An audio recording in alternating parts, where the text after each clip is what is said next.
Welcome to PI Time, your dedicated space for personal growth and profound transformation. Here we embark on a shared journey, an invitation to both begin and deepen your path to positive improvement. True self-mastery isn't just about gaining knowledge, it's about applying practical insights and wisdom to guide you through each stage of your personal evolution. This is where you gain the tools to positively improve your life, realizing your fullest potential one conscious step at a time. This week, we're talking about something that cuts deeper than most of us like to admit: being comfortable in our own skin. We live in a culture that constantly tells us how to look, what to achieve, and even who to be. With all of that noise, it can feel impossible to be yourself simply. But what I've learned is this: comfort in your own skin doesn't just show up one day. It's something you grow through honesty, courage, and a lot of self-compassion. Instead of just giving you steps and advice, I want to share 3 stories. Each one is different. Each person struggled with a unique piece of this puzzle, and each one found their way forward. Let's start with Maria. Maria had always been described as the smart one in her family, never the pretty one. By the time she reached her mid-30s, she carried that label like a weight. Every time she walked past a mirror, her eyes went straight to what she didn't like: her hips, her stomach, the lines beginning to form on her face. She spent years jumping from one diet to the next. Each time she'd lose a little weight, gain it back, and feel worse than before. The cycle left her drained, physically, emotionally, and mentally. One evening, while scrolling on her phone, she came across a post about writing letters to yourself. First, she laughed. It sounded silly. But something in her was desperate for change. So she sat down with a notebook and wrote, "Dear me, I see you." The first letter was brutal. She wrote pages of self-criticism, almost like a purge of every cruel thought she'd bottled up. But when she finished, she felt lighter. So she tried again the next day. That time, she pushed herself to add one kind sentence: "I see how hard you're trying." Over the weeks, the letters shifted. She began writing about her strength, the way she showed up for friends, the joy in her laugh. Began to notice herself as more than just a body in the mirror.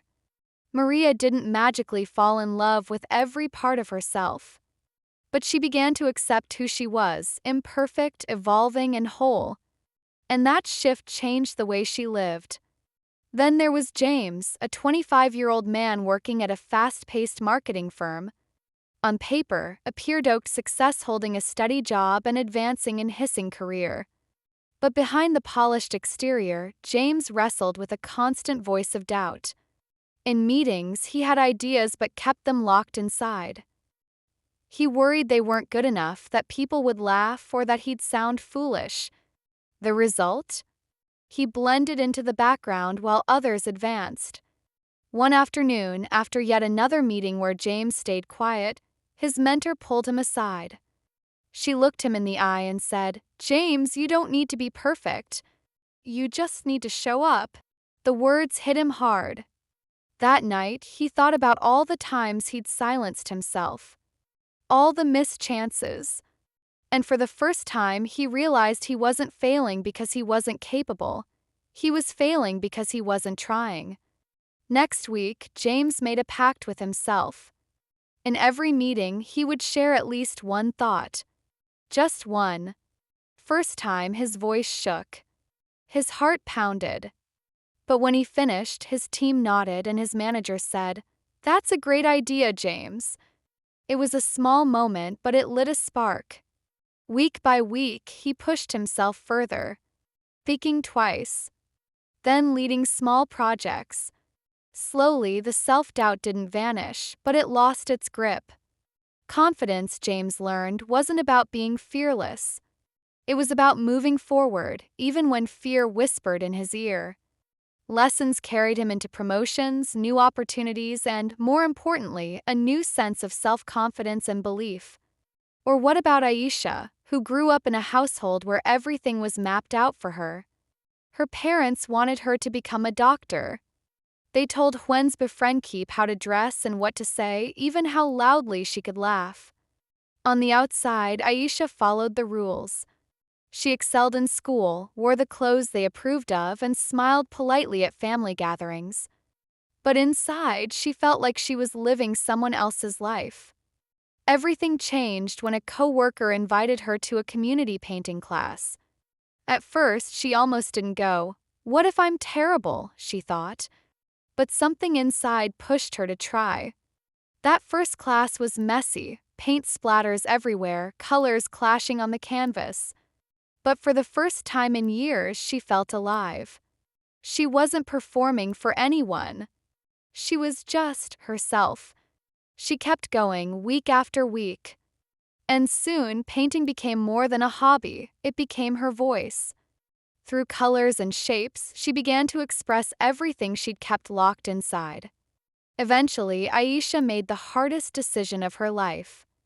She told her parents she wasn't going to medical school. She wanted to pursue art therapy instead. Conversation was painful, full of disappointment and arguments. But Aisha stood firm. It wasn't easy.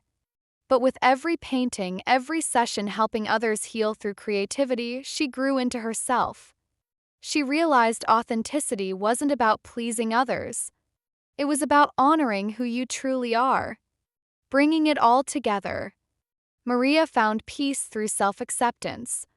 James discovered strength by building confidence step by step. And Aisha reclaimed her life through authenticity. Different struggles, different solutions. But each journey led to the same place, home, back to themselves. So here's what I want you to remember. Being comfortable in your skin doesn't mean you'll never struggle again. It means you face those struggles with compassion, with courage, with truth. And here's my challenge to you. This week, choose one step. Write a kind letter to yourself. Speak up when doubt tells you to stay quiet. Or try something that feels uniquely you. 'Cause every small step brings you closer to that homecoming. That place where you can stand tall, flaws and all, and say, "This is me." Now that we have reached the point of wrapping up another insightful episode, I would like to express our gratitude for your presence and participation in our exploration of self-mastery and personal transformation. As we delve deeper into these topics, we aim to provide you with meaningful tools and strategies that can foster growth and well-being in your life. I hope that the insights shared today have resonated with you and inspired you to take action in pursuit of your mental, emotional, and spiritual healing and transformation. Remember, it is through consistent effort and dedication that we can genuinely transform ourselves and create the life we desire. If you found this episode valuable, please share it with anyone who may also benefit from these ideas. I would like to take a moment to encourage you to tap into your inner strength throughout the week and continue to invest in your growth and development. I look forward to welcoming you back next week for another episode of PI Time, where we will continue to explore fresh perspectives and actionable strategies for personal success. Till then, namaste.